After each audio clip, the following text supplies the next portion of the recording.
ଛାଡ଼ିଦେବୁ? এই লকডাউন সময় তো পেট খাইବାକୁ କିଏ ଦେଇଛି? এই ଗୁରୁ ଭାଇ ଦେଇଛି। କେବେ ଚିନ୍ତା କରୁଛୁ ମୁଁ କୋଉଠୁ କ'ଣ ଆଣି ଖାଇବାକୁ ଦେଇଛି ବୋଲି?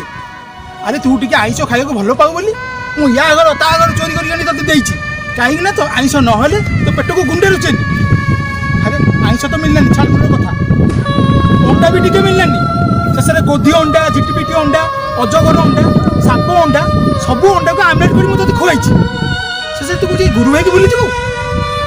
ହଉ ଠିକ୍ ଅଛି, ଯଦି ଭୁଲିଯିବୁ ଆଜିରୁ ତୋ ବାଟ ଅଲଗା ଆଉ ମୋ ବାଟ ବି ଅଲଗା। କିନ୍ତୁ ଗୋଟେ କଥା ମନେ ରଖ, ଗୁରୁ ଦକ୍ଷିଣା ବୋଲି କିଛି ବୋଲି ଗୋଟେ ଜିନିଷ ଅଛି, ତତେ ଆଜି ମୋତେ ସେଇଟା ଦେବାକୁ ପଡ଼ିବ।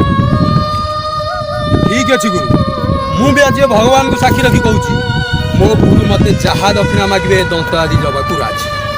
ଏକଲବ୍ୟ ଗୁରୁ ଦକ୍ଷିଣା ହିସାବରେ ବୁଢ଼ା ଆଙ୍ଗୁଠି ଦେଇଥିଲା। ଏ ଦନ୍ତ କ'ଣ ମୋ ଗୁରୁକୁ କିଛି ଦେଇପାରିବନି? ଦବ ନା?